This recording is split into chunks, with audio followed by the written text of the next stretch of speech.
Welcome to Modern Anarchy, the podcast featuring real conversations with conscious objectors to the status quo. I'm your host, Nicole. I tried to keep her quiet, but she's screaming inside of me. I tried to keep her hiding, oh, shut up. I tried to keep her quiet, but she's a wild, wild woman. On today's episode, we have Leia Friedwoman. Join us for a conversation exploring the crossover of kink and psychedelic practices. Together, we talk about learning to surrender, big questions with no answers, and freeing the queef. Hello, dear listener, and welcome back to Modern Anarchy. I'm delighted that you are tuning in to another episode and the last episode of 2023. Wow, dear listener, what a year it has been with you in this space. I was taking some time before recording this intro to look back on all the podcast episodes that we have had in the last year, all of the pleasure conversations we have explored, intimacy, connection, activism. I am just so thankful for all of the guests that have co-created this magical space with me, and for all of you, dear listeners, that continue to tune in each week and are sharing this podcast with your friends, with your community, because I wouldn't be here without you. We would not have grown so much in this last year without you. And so I am thrilled with all of the content that I have prepared for you for 2024. So much juicy content that I am looking forward to sharing with you as we continue to grow in this space together. Now, this conversation, big questions with no answers. I hope you continue to hear as I explore topics like sex, relationships, psychedelics, power, just the nuance of these conversations. I want to invite you to pause throughout the episode and notice how the statements that we explore in today's episode may or may not relate to your practices with these things. There's no right or wrong answers to it. And so I really appreciate this space where we can explore that nuance and have a discussion about the various ways that these practices can intersect and be absolutely separate experiences and phenomenons. And so I hope you just enjoy and come away percolating with some different thoughts, perspectives, frames for your practices around this. And one of the biggest things that I can hope in this space with you, dear listener, is that we can let go of shame, right? Let go of shame around pleasure with kink, pleasure with psychedelics, pleasure with drugs in general, right? All the different ways that we can connect to pleasure. I truly believe that there is a political movement to be had for freeing up the amount of cognitive space we spend in deep shame cycles about something that is as normal as the human condition, right? Sex. God, the amount of time we have all spent up in there wondering about shame for these things. Imagine what we could use all that time and energy for if we let go of that shame and we're able to have that space to focus on our activism or showing up in our communities. I deeply believe in the political movement of that liberation of shame. And I know you, dear listener, as a pleasure activist, are with me in that journey. So thank you for tuning in. Thank you for co-creating this space with me and for, spending the last year with me here. And 2024, we'll look forward to all that we are going to explore together in this space. I do take off next week each year to not put out an episode and take a break, relax a little bit. It will feel weird when Wednesday comes around and I don't have an episode, but it's helpful to take this time to rest, right? Because rest is also revolutionary. And I hope that you can have that over this holiday season, wherever you're at, dear listener. I know that holidays can be a really tough time to go back to families. Again, if you're not accepted for parts of your identities and the ways that you show up in the world, that can add an extra layer to this. And I am just holding you in my heart please know that you are a part of the Modern Anarchy community. You are welcome here, and that I will be thinking of all of you, dear listeners, during this time. And with that, this is the last intro of 2023, so I will be seeing you again, dear listener, in 2024. I am sending you so much love. Happy New Year, and I will talk to you soon. All right, let's tune in to today's episode. So then the first question I like to ask each guest is, how would you introduce yourself to the listeners? Oh, going right for the jugular, huh? Yeah, being easy.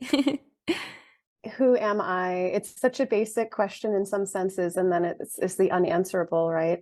Is anyone knowable by the words that describe them? But I would say I'm on unceded Pocumtuck land in Western Massachusetts. I am white, Jewish, witchy, queer, poly, able-bodied, middle class, psychedelogist. Yeah. I'm excited to chat about all things kink and psychedelics today. Yeah, I would not say I'm an expert on either of those things. I think that even the term expert is a bit alienating to me and even like makes me skeptical of someone who would call themselves an expert. At the same time, I think that of all the things that I know, I feel I'm grateful for the broad awareness that I have of psychedelics through the Western medical model that I've been like indoctrinated into as growing up in the United States and going to clinical psychology school, which I had to unlearn so much from, still unlearning. But that being said, I like to talk about psychedelics a lot, and a number of my clients have practice with entheogens, and in some way it's in relationship in their life. But kink is a much newer technology, practice, sacred endeavor in my sphere. I am very new to learning about this, but it feels as revolutionary, as potent and deep and relational and powerful as psychedelics did when they came into my life 10 years ago. There's just so much there. And I think there's a lot of parallel in like the ritual that can be involved in both psychedelics and kink, the recreational aspect, like pleasure is healing. There's like physiological and neurological responses to both of these activities. They're countercultural in some ways, but also super trendy in others. And there's like a market for them and probably corporate interest. And yet maybe they are inherently subversive, maybe. I don't know. We'll see what happens with psychedelics. There's certainly the forces that be are trying to own them.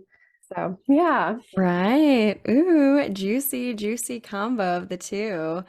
I'm curious then, where would you want to start? A little bit more about psychedelics or kink? I mean, my draw is to like hop straight into the kink exploration, but I also want to hold space if you feel like you want to talk more about like your psychedelic journey and how you got to that space too.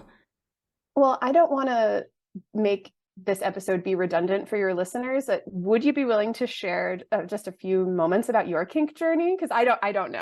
I just know I've heard you speak about it. Oh, where do I start? I guess like let's ask a bigger question, like what is kink, right? Yeah. I think is an interesting question because some people, I mean, there's a lot of different definitions of it, right? And I'm not going to claim to be an expert on anything, nor do I claim the title of what a word means to all people, right? Like that's problematic, I think. But from what I've looked and understood, like kink is it's not just sex, right? Because it's more expansive than that. But I think it's sometimes framed through this lens of non-normative sexual interest and erotic interest, right? And so then we can ask a bigger question of what's non-normative, right? So I think that like based on the BDSM test, it has a category of non-monogamy, which is an interest. Yeah, right. Exactly. Which we look at today, maybe, and ask maybe a deeper question of like, oh, should that even be on the kink, BDSM test? Because maybe that's an identity piece, which makes me wonder if like back in the day, would a queer been on the test because it's non-normative, right? Like, so then I start to ask bigger questions. I'm like, well, what does kink mean? You know what I mean? So like, if we're talking about non-monogamy and having sex with multiple people, that journey starts at a different point. If we're talking about like bondage and like my experiences with rope, that's more recent, right? And if we're really talking about power and that sort of like dom sub dynamic, then I would say like being socially conditioned as a woman and what I craved out of most men when I thought I was heterosexual was a dom. You know what I Mhm. mean? Someone who would like Mhm. lead the whole scene and like completely direct, and all I had to do was receive, which is Mhm. interesting, right? So I don't know where I would even pinpoint that journey of beginning based on the definition. Yeah. I appreciate you mentioning that it's not necessarily sexual. Yeah. That was something I didn't understand, and I'm coming to appreciate more, especially with rope, that rope can be extremely empowering to work with oneself. The compression, like I sleep with a weighted blanket. I love the feeling of, yeah. I literally told someone that in class. They were like, I love a weighted blanket. I was like, you'd love Shibari. And then they were like, what? And I was like, yeah. Yeah, and the beauty of the knots, it's like a mindfulness Hmm. activity. There's just so much there. Yeah. Yeah, isn't that wild?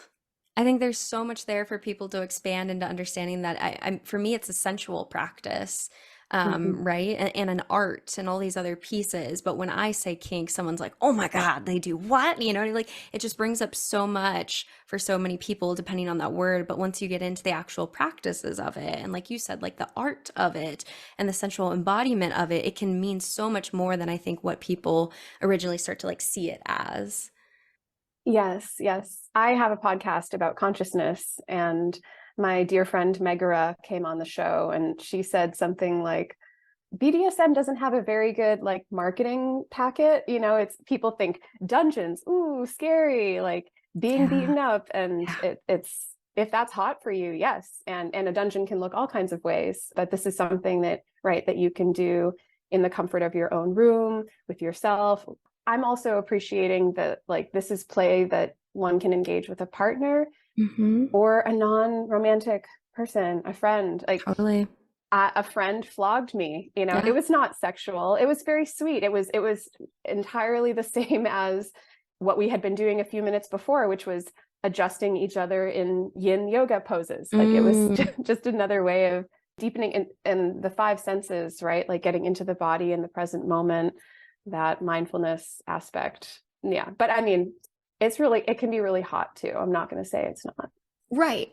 Exactly. Both are possible to happen, right? But I think so many people think like, oh, I'm not kinky or I never could be kinky because I don't look at latex and immediately have this sexual gratification or sexual and erotic feeling. And it's like, I mean, personally for me, I don't look at latex and or feel that way, but when I embody it and put it on my skin, I feel that way. And I like enjoy the actual sensual experience of it. Like when I'm wearing latex and it has that tightness on the body and it compresses, and then someone comes to like touch my skin, it feels different than a normal touch because of that compression, because of that texture, and because of all of that. And it's like, can we hold space for the fact that that's like a sensual experience that feels good? And when we like decenter the orgasm as the like peak of sexual Mm. experience, like, and come back to more like sensual embodiment and pleasure, I mean, there's a lot of space to play with like just pure pleasure in the body and sensual experiences that I think kink has a really like unlocked for me. So maybe that's something that resonates for you too. It does. I'm having so many associations come up. I think I'll make Yeah. two different points. One, just to that centering orgasm, I feel the parallel with that in psychedelics is like the mystical experience being up on a pedestal. Sure. Yeah, I need to convene with God. I'm going to get this lesson. And then that person, depending on the psychedelic, maybe relaxes for the first time in their life and doesn't have any transcendent experience, which is maybe what they needed if they were super anxious, right? Like, it's not, it's funny. Like, part of my work is always like deconstructing with people expectations about the psychedelic experience before they go into it. Like, what are you expecting? Because always you have this like high point and then they drop and they're like, oh, it wasn't what I thought, you know? So much, so much. Yeah, Is it ever what we thought? I don't that's a know. good But question. whatever you think it will be, that all you can know is it won't be that. Okay, Yeah. moving on. Yep, exactly. Clear, check. Yeah, I try to distinguish with clients between intentions and expectations because I think intentions Yeah. are important. That can be an Yes. anchor.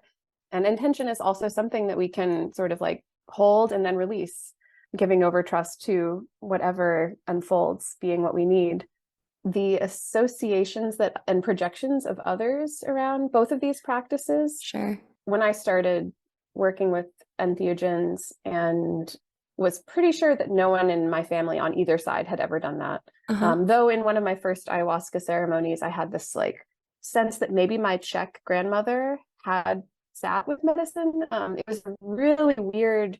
I'm not psychic at all. I'm like anti-psychic. Like if there's messages coming through, there's some sort of force field that they just bounce off. Like I Lucky want you. them. I know, right? Some would say that. Yeah. That's so true.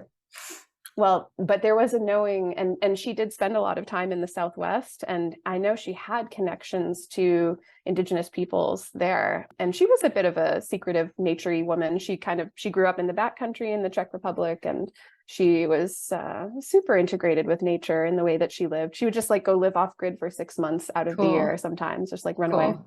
So I'm like, maybe she tripped.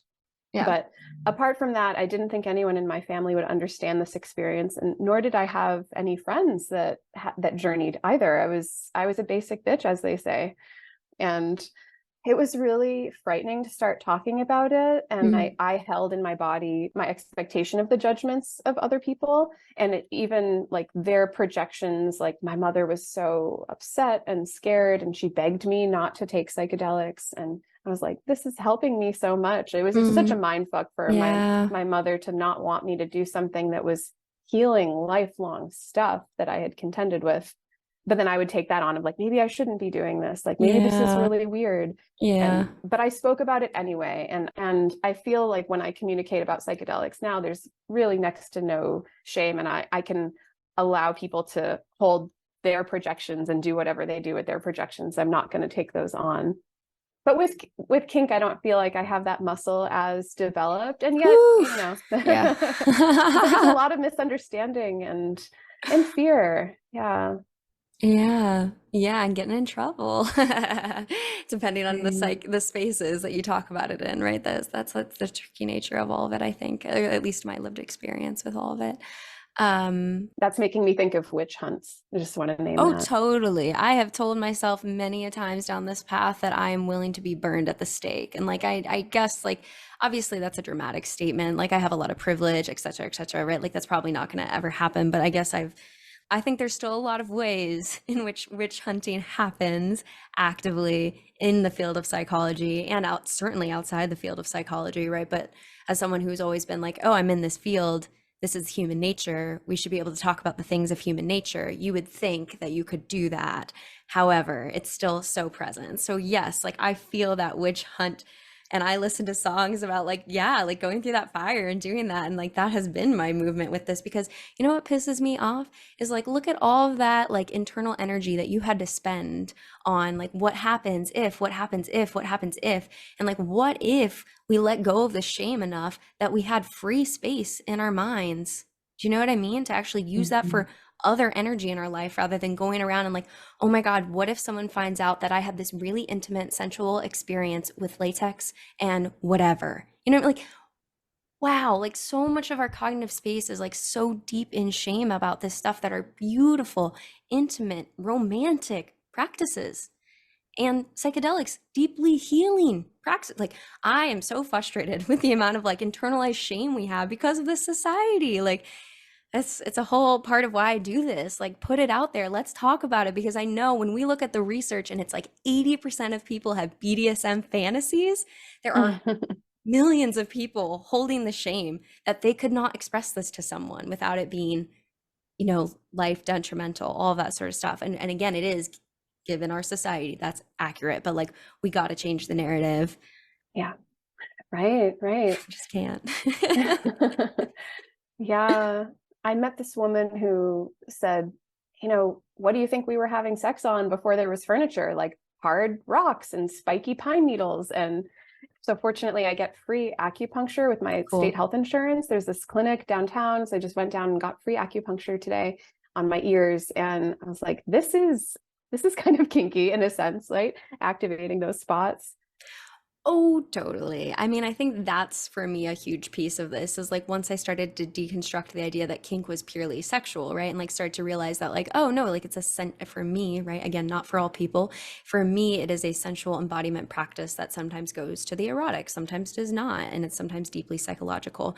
So yeah, when I go into Lake Michigan and I decide, hey, I'm gonna hop in that cold ass water, because you know what? that pain feels good and it lights me up and I come out feeling alive as hell.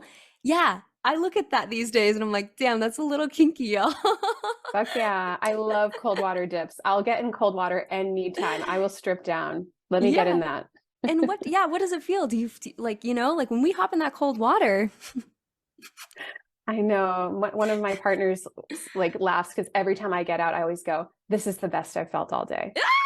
It's like my traditional thing I say when I get out because I do. And even taking off your clothes in 10-degree weather in the winter and walking into the ocean, it's every part is screaming like, no, no, please. And I'm Yeah. bargaining like, don't do it. And the wind is so cold and it feels, but then once I get into the water, it feels much better. And I get out and I'm not cold anymore. And my body does amazing things. Totally, totally. I've talked about there was this Netflix show that was like I think it was called The Human Playground, and one of the episodes specifically about like play and how humans play was the pain threshold barrier, right? Mm-hmm. Fascinating as someone who's Mm-hmm. interested in kink. Okay, let's go there, right? And so And they psychedelics, right, pain, exactly. physical and emotional, spiritual. And so when I watch that episode and they're talking about like, yeah, cold plunges, like you're saying, or people running these marathons, and then I see people watch scary movies, and then I see people want to go on roller coasters and blah, blah, blah. But dare you put that in a erotic container? Dare you put that in an Mm. erotic container? That's forbidden. And like for me, a lot of these practices are erotic because of the partnership and the intimacy that I feel when I Mhm. do them with people. And like, the fact that that can't be like romanticized and seen as beautiful and intimate and erotic because of all the shame is heartbreaking to me. Yeah, right. Yeah. It's a reclaiming to do it, a reclaiming of that power that's been stripped. Yeah, even just to refer back to the witch burning for a moment, that those were healers that worked with plants, right? I feel that consent and agreement is another area here. When I hear of people having difficult journeys or they went to an ayahuasca ceremony and just roiled in pain the Hmm. entire night, Hmm. I wonder if there wouldn't be as many difficult experiences if there was a way for them to consent to the difficulty that they might experience. It's like, even from an IFS framework, internal family systems, I'm not sure if any listeners are familiar with that, probably a few people, but just looking at the parts of ourselves. And, when I'm afraid, being afraid, it sucks. My stomach gets Yeah. tight and I have these thoughts about what could happen. But then there's this part of me that's like really upset that I'm afraid. And that is almost what suffers more. And this part starts to Mm-hmm. obsess. And that's where the suffering is. So I think in the difficult experience, if someone can consent, which you usually have to have been in a difficult experience before to know what it would be like to consent to do it again. So there's always a first time, but just like in a scene, having agreement, negotiation, and arriving at like, will there be marks left on the skin from this scene? How long will it go on? What's the aftercare? I think that kind of framework being brought to psychedelics, especially with people that are new to it, could be protective against some of the hard outcomes that can come to pass, which then, yeah, there's a lot of gold possible from integrating a difficult time. Certainly my difficult journeys have arguably been the most fruitful ones, but I had the privilege and resources to integrate to get them to that point and then to keep kind of coming back to continue the work. Yeah. I mean, there's so many different ways to understand the psychedelic frame, right? Like one of my supervisors would say it's a non-specific amplifier, right? So in that sort of sense, you might think you have more control over kind of where it goes. If we get into like a deeper mystical level, then it's like no matter what, it might take you to somewhere that you don't even know, and there is no control over that, right? There is no like coming out of that in that sort of way. But one thing we do typically tell people is that it's a round trip. It is a Mm. round trip. It is a round trip. Do you know what I'm saying? Like at some point, like for you, when you're thinking about like what it means to consent to where it's going to go, like I feel like there is that ultimate consent of like, it's a round trip. I'm going to get back no matter how dark, Mm. how scary, all of that, I will come back. And if you could surrender to that during the entire experience. But it's like it's also hard because I think that a lot of it is what you choose. Like at least there's just different theories about psychedelics, and so I don't have the right perfect theory.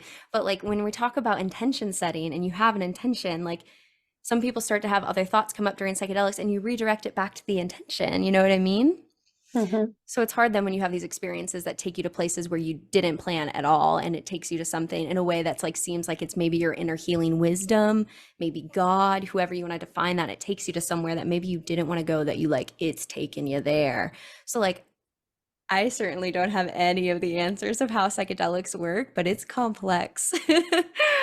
Yeah, incredibly so. I'm going to chew on this idea of it as a round trip because I Yeah. know what you mean, and you explained what you mean, and I understand that.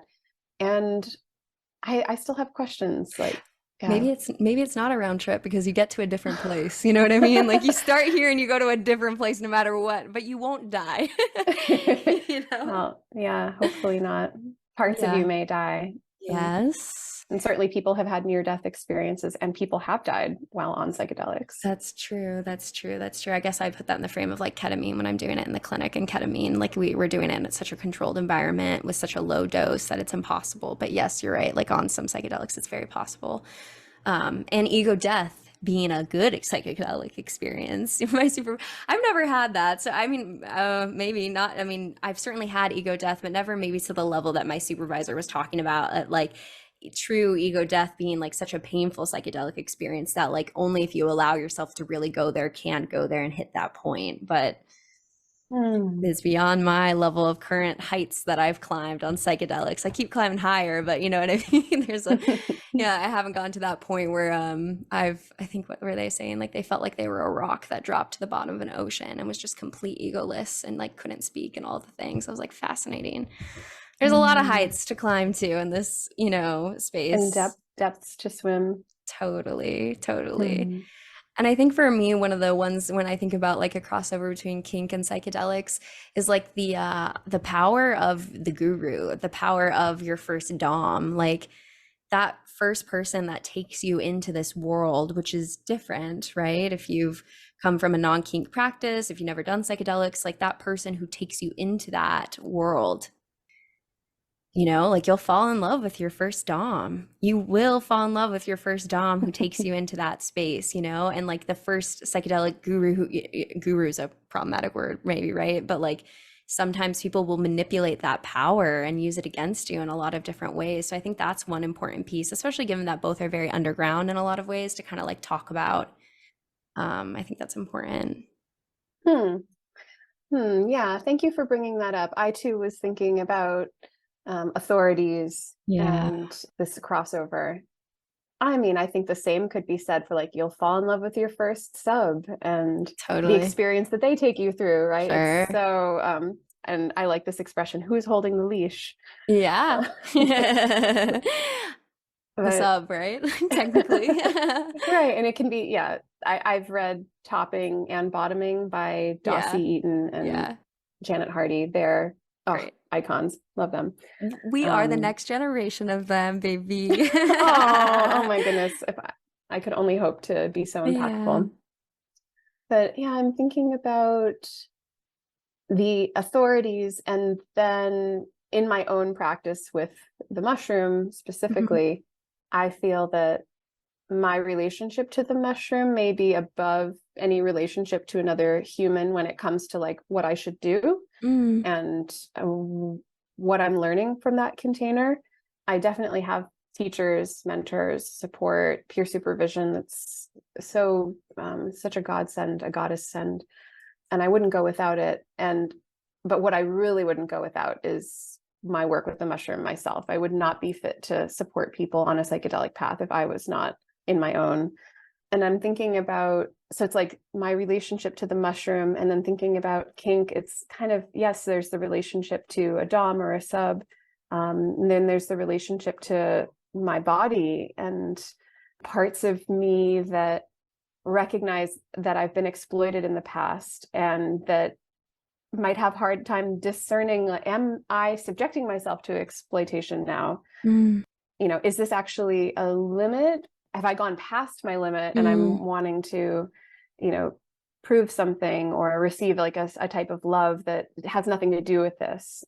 So yeah, I'm thinking about relationship to my body and the authority of that, and like that teachers are so important, and space holders. Oh my gosh, like blessings on all of the healers and space holders that companion people into these altered states of consciousness. And I will always say to anyone, you are the best authority on your own path. Yeah. Yeah, absolutely. And anyone who says otherwise, run, right? Run, Yeah. run. Yeah. That's their own power trip. Right. And being able to then like, but it's hard to do that depending on the places you're in, and when things like in the current environment where it's hard to get into access to these communities and you have limited access, right? This is the one place that teaches that kink practice. This is the one underground community that I know of that offers this like the power dynamics of that. So I think, yeah, it's so important to name that, like, our own inner like healing, our own wisdom, our own intuition, our own knowledge of ourself is like, should be our guiding point always. Yes, I agree. And the other side of that is I've seen some really red flag medicine people say the medicine is my teacher. I don't need I don't need a teacher. That is concerning as well.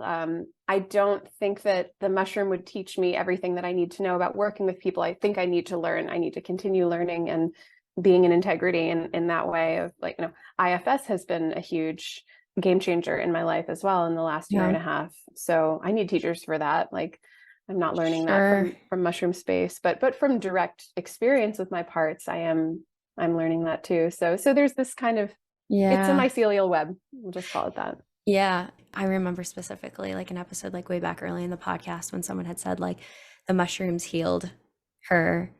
And I kind of pushed her on that, where I was like, what if it was you? Like, I did mushrooms and it didn't heal my anxiety. You know what I mean? But it healed yours. Like, that's an interest. Like, why wasn't I chosen? Right? If that's we start to put that into like some sort of like the mushroom does the teaching, the mushroom does that. But then I'm always trying to like honor the religious context of what it means to a person, right? That like if they start to see it as that, then like that's their religious framework. And like, I'm not here to call who God is and name whether the mushroom has this power or not, because I'm certainly not the truth teller of who God is. However, when we also look at the realities that like people are taking shrooms and then getting excited about how to capitalize on this further, like, I'm going to take shrooms so that I can go back to my capitalistic job and continue to work the system.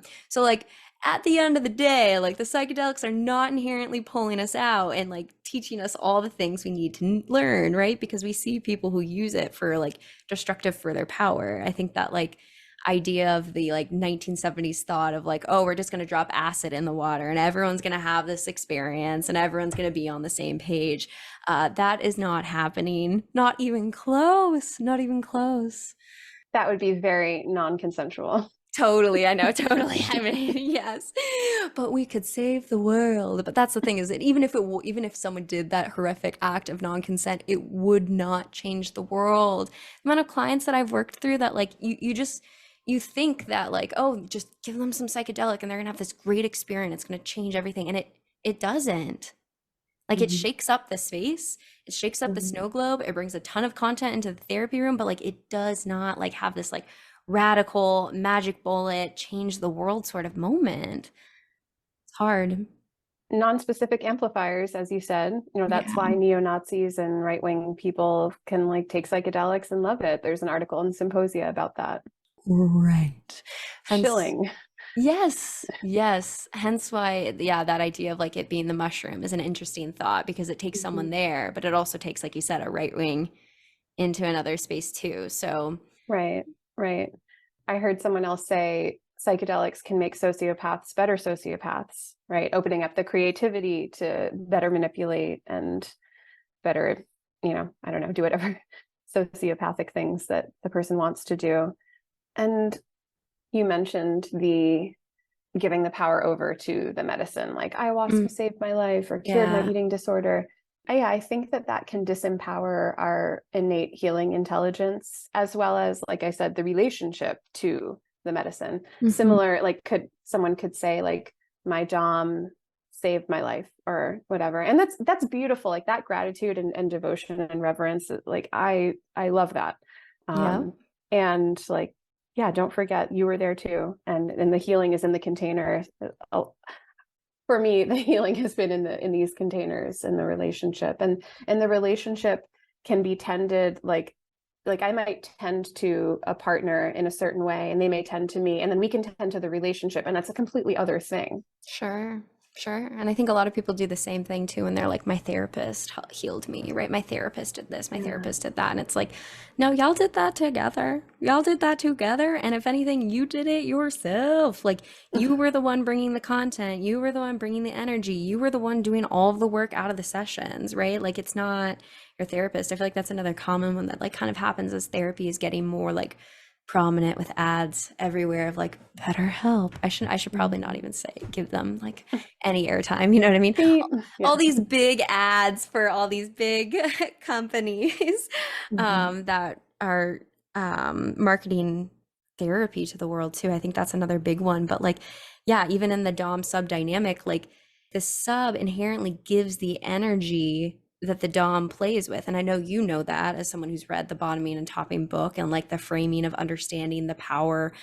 I know Dom sub are not equivalent to bottom topping. I'm starting to use that now. But like when the bottom brings that energy, the top is playing with that, and the top can't play with no energy. Like there is no way in which these aren't like co-created containers. And even the person who did the ayahuasca experience, like they have a level of surrender. You know what I mean? Like they came into that experience with surrender, because there's also this other space that if you fight the psychedelic, like we've seen clients who will take like different doses, right? And like you can take a much higher dose and have less of a psychedelic experience if, you know, from an IFS perspective, parts are holding on, or someone's trying to control and like not trying to be in that altered state of consciousness. Like there's a level of control some people can still like hold on to that prevents you from going to that. So it's like, no matter what, like you said, these containers are co-created. This conversation we're making is co-created, right? Like all the stuff is never just like one thing. And I mean, hasn't quantum mechanics taught us anything? You know, it's like Jesus, you know, it's like we're always in like a solution of things going on, and like we're never just individuals. So like to give any individual that power is like an interesting take, I think, but that's just my hot take. Oh, very much so. Oh, so many different trailheads in this. You know, it's I'm so thinking fun. about it really is. I'm thinking about the opportunity that both of these practices hold to move past resistance, and that is a double-edged sword. You know, like dissociation is a very adaptive response to stress. Right.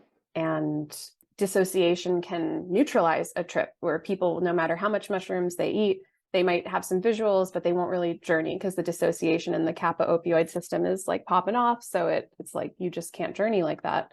On the other hand, without dissociation neutralizing the journey, psychedelics can bring you past, you know, bring you to spaces that parts wouldn't let you get to, because they would, you know, have you drink before you got to that level of stress or whatever, any different manner of coping. And I think in the kink space I'm thinking about impact play, maybe like how we can go over our limits, and that sometimes that can be used in a healing way. Other times it can be like self-harming.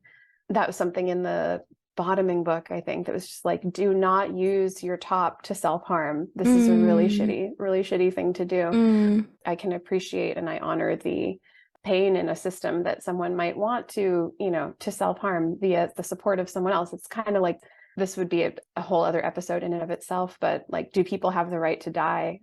Sure. A partner of mine created an art piece, legalized suicide. He thinks that suicide should be, you know, just like what we started off talking about, the weirdness of words. And I think that answers is another weird colonized topic. It's, I think, much more a fluid dance, and like ethics. Ethics doesn't have any answers. It's a way of thinking about things. Right. Yeah. But I mean, in terms of psychedelics, there's like a level of like consent, like we were talking about, to the experience that can happen. And I think I'd love to someday get into more conversations on this podcast about what consent looks like in kink. It's making me think about if there's any consent under capitalism. Yeah, let's go there, yeah. Mhm. Yeah, I don't even know Thoughts? where to go. I'm just like, You have the there isn't. answer. No, I'm just kidding. Under patriarchy, under, Right. like as bell hooks would say, this hetero capitalist colonized patriarchy. I think I added some of my own things in there. Sure. Mhm. I had someone come on talk about, we got to a point where we were talking about ecosexuality, and then Yes. I am ecosexual. I'm ecosensual, I think, more than ecosexual, but yeah. I would go with that too. So they had started to talk about making out with a rose, and I Oh had this my God. immediate recoiling because I was like, "Oh my God." I was like, "Did the rose consent to that?" Which is an Mm. interesting question. And then I sat for a couple of weeks thinking about that one where I was like, "Did the rose consent to that?" I was like, "Is our earth consenting to the ways that we are using it?" You know? Um, Uh, I don't think so, given how it's responding with climate change. I think we're hurting it, and we did not ask for its consent. yeah, yeah. Yeah. Great question, great point. When I'm being the way I want to be in the world, I do ask permission of any plant before I harvest it, and Mm, I do listen. And I would recommend to anyone to just experiment with this. Like, if you think that you're not going to hear an answer, just try it, because mm. sometimes I hear a yes and sometimes I hear a no. I don't think it's coming from my own consciousness, but like I said, I'm like psychically impermeable, so Yeah, I that's don't what I know how was that just works. about to ask. Yeah, I was Yeah. like, how does that all add up then? I don't know. I don't know. But just the awareness to pause. I've heard when harvesting from the wild to not Mhm. harvest like the grandmother bloom, like just the biggest Mm, one coming out, or sure, never take more than 10%, these kind of guidelines, rules, or sure. in listening for like what's a yes or a no. I think Mhm, that we might become more attuned to just like what is appropriate. So then mhm. we can ask better questions, or like the permission that we ask for can be more less harmful or more in right relationship. But yeah, that rose thing, that's hot. Yeah. It brings me back to a scarier thought though too. Like, right? Like, because I was like, I'm hearing you and I'm like, yeah, like listen to your inner wisdom, listen to your connections. Like, yes, do that. And then I'm also imagining like, and I shouldn't, like, the business tech power module sort of person who I'd be like, yeah, listen to your intuition, ask before you do these things and check in with the right way. And they'd still be like, yeah, this is how you capitalize on a recession. This is how we Right. buy all the stocks and et cetera, et cetera, et cetera. So then it's really interesting because like you always want to like tune people in to listen to their gut more, listen to all of that. But Mhm. like because of the systems that we're in, like some people's guts, and myself included, are, probably not probably are seeped in problematic views. So Mhm. then it's like such a like scary thing. Like at times on this podcast, I've been like, yeah, listen to yourself and listen to that. And then I'm also like, how is that also not accurate? You know what I mean? Totally, totally. I mean, and I'm thinking about echo chambers and like, right, Yes. your listeners probably, I would trust a lot of them can listen to themselves, and it's not infiltrated by like blatant entitlement that some, venture capitalist podcast audience might, Maybe. like, yeah. It's impossible though. We're always gonna have that, right? Like that's the scary part of all of it is that like I just can't see my own shit. You know what I mean? That's the scary part. What's scary about that? That I'm enacting harm in the ways that I go out through the world because of my lens of existence, right? Like there's just so many ways that because of our existential limitations, like we don't fully understand all of the ways that we like in the same way that you're never going to reach cultural competence. If anyone comes out here as a therapist and tells me that they have reached cultural competence, I'm gonna ask some deeper questions and be like, what do you mean? Because I think that is a practice of cultural humility to Mhm. continue to go towards. So like at some point it's scary to know that like as we're going through this world, like we're always going to be like causing harm in some way based on our lack of understanding, and whether that is climate change, right? Whether that is the ways that I do all these things, like it's inevitable that we're going to cause harm in that process. So that does scare me, but I guess we just like get over it. I relate to that. I think that I felt a lot more peace and alignment when I recognized and accepted that I would cause harm no matter how hard I tried not to. That I Yeah. do, I participate in systems that are harmful and oppressive every Right. day, and then honed my ability to recognize and own it and Okay. repair and be accountable. And that is a dance, and that there's no answers to that. That's a relationship. Yeah, totally. One that's probably ever evolving. Because yeah, when I'm buying my stuff that's prepackaged and packet in plastic, right? Like the more we have like cultural awareness of the ways that like yeah, we're harming the world with a lot of this stuff, like how could we ever fully like that's when you come back to that there's no ethical consumption under capitalism, right? Which is kind of like that free for all of like fuck it, like whatever, but it's like what is the like more nuanced answer of some sort of relationship to all of these practices of giving back in some way so that you can feel more peace, right? With the ways that we are complicit in all of these problematic systems. Beyond my pay grade for understanding. What did you like? You said it's you said a dance, a relationship, right? Big questions, Nicole. Big questions. You wanted to come on the podcast. This is the energy. Yeah.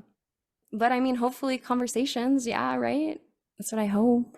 I think so. Conversations with ourselves and our parts, Yay. slowing it down. A recent guest on my podcast, Spirit Traveler, said, get the message, give thanks, and keep it moving. Like, not getting stuck. I think for some people, there might be a tendency to internalize, like, I caused harm, I'm so bad, I'm, I should be punished, blah, blah. And then there's the other end of that, like, well, if you hadn't, it's externalizing the harm.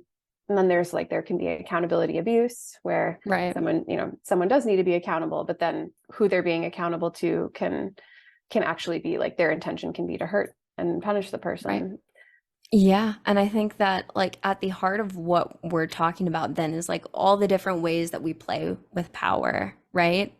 Consensually, non-consensually, awareness, right? Like maybe we're not even aware of the ways that our society and other ways that we're playing with power, but like all of it is like right here, whether it's psychedelics, climate change, like all of these things are inherent plays with power, which is like super erotic in the right context, right? So like I think that like it's all on brand. You know what I mean? Yes. I'll just mention one quick thing from one of my teachers, Starhawk, super radical, amazing witch, permaculturist, activist. She's getting into her late 80s now.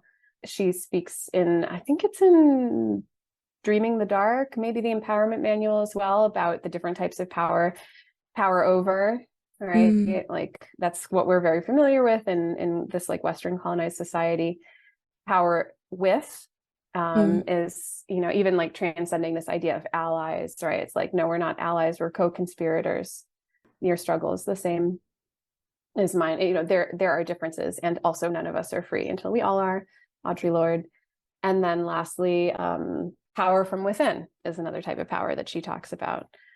Yeah, and that's like your spirituality, your connection to earth. For me, I get so much power in myself from connection to the planet and my connection to that, both like my sovereignty as a being, as well as my interconnectedness, like indivisibleness from all that is.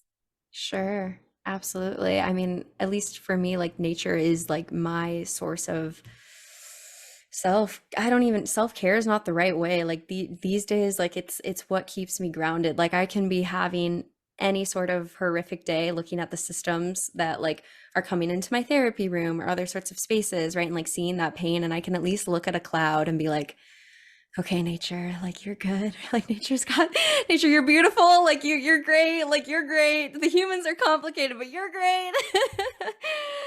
But I think also another piece, because I think another big thing that I've seen in comparison to psychedelics and kink is like the rebound effect, at least for me in psychedelic spaces. We often talk about how, like, again, from a parts framework, right? If there's parts of ourselves that have been really clamped down and suppressed to go into that psychedelic space and then to play and cross that, at least for me, coming from a very like Christian shame-based background of sexuality, there's so much play that I've done in this space that has been really intense and like joyous. And then I have had reactions of like afterwards of being like, okay, wow, what did I just do? Who am I now? And like, how do I integrate this like radical erotic experience into my sense of self? And that can be really destabilizing when you've been in this like shame, patriarchal, sort of clamped down sexuality space, in the same way that's like psychedelics, when you open up that stuff and then you come back and you're like, what just happened, Yes, this is another Yeah. great parallel between the two engagements of psychedelics or kink. I've come to ask myself, and I think I'll be encouraging my clients in this as well. It's like, do any parts have any concerns or resistance or any, like, I can't think of the word, but like, does anyone objections? That's it.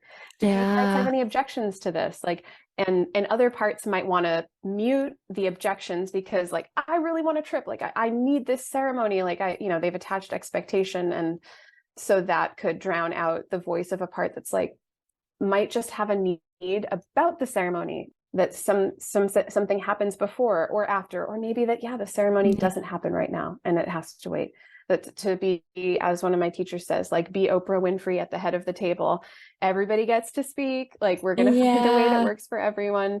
I think that can mitigate some of the, what did you call it? Blowback or rebound fallout at the end. Yeah. I've seen people who have, dissociation from memories of their childhood, particularly abuse episodes. And then that gets revealed in the journey. And then there's like, you can't cover that up, but then so the parts will do everything like, well, you just made that up, or to invalidate it. So I think it's good to try to, that's part of the consent to journeying, is knowing all the things that could happen and then hearing from all the parts that have concerns about that. And then you can address them through, aftercare, etc. Totally. Yeah. Giving voice to all the different parts at the table. I love that analogy. Yeah. All right. So what's your closing question? I'm gonna do it quick. Yes. The closing question I ask all guests on the podcast is, what is one thing that you wish other people knew was more normal? A part of me goes, farting. Yeah. I love the authenticity here. I know. I think that ultimately we know that it's normal because we all do it. But when I took my permaculture design course with Starhawk, and there was like 40 something of us in there, and she would fart all the time. And then like other people farted. And then it was just like a fart friendly space. And it was like, wow, there was just so much gastric release that didn't need to be held. And yoga, I think you could probably appreciate that as a yoga teacher too. Sure. Yep. It happens. It certainly happens. The human condition. And I think that's making me think of one thing I wished I mentioned about consent to journeying is like, you could pee your pants or like poop your pants, or you could be vomiting. And in kink as well, like all these like sex, right? Like anytime I have sex, like I know I might probably queef, like, and it's going to sound like a lion, like, and it's like, I don't want to have sex with someone who's going to get freaked out by that. Like, it's just, my body's just doing what a body does. And now all the people that listen to this know that I might queef if I have sex, and well, I'll just have to live with that. And I will join you in that, right? Like, Jesus, like, how can we normalize that so that, because like, God forbid, in my past experiences, I would queef, right? And then I'd be like, oh my God. Oh my God. Oh my God. What just happened? And it's like, that's a normal human experience, right? Like, how, if you have that conversation, I join you in that. Someone listening to this, like, if we could just free up that headspace to do other things. Free the queef, yeah. All bodily sensations, right? All bodily sounds, all bodily experiences. Like, let's just create some more space for the humanness that it is to be in this body. Wild. May it be so. Yeah, exactly. That's what I say. May it be so. I want to hold space to for you to plug all of your connections, where people can find you and connect with your work. Oh, yes. If you'd like to check out my podcast, it's on anywhere podcasts are hosted as The Psychedologist, Consciousness Positive Radio, and thepsychedologist.com, The Psychedologist on Instagram. I am not taking new clients for clinical work right now, but you could reach out to me through my website if you wanted to get on a waiting list. Great. Thank you for coming on the podcast and creating this conversation with me. Thank you. If you enjoyed today's episode, then leave us a 5-star review wherever you listen to your podcast. And head on over to modernanarchypodcast.com to get resources and learn more about all the things we talked about on today's episode. I want to thank you for tuning in, and I will see you all next week.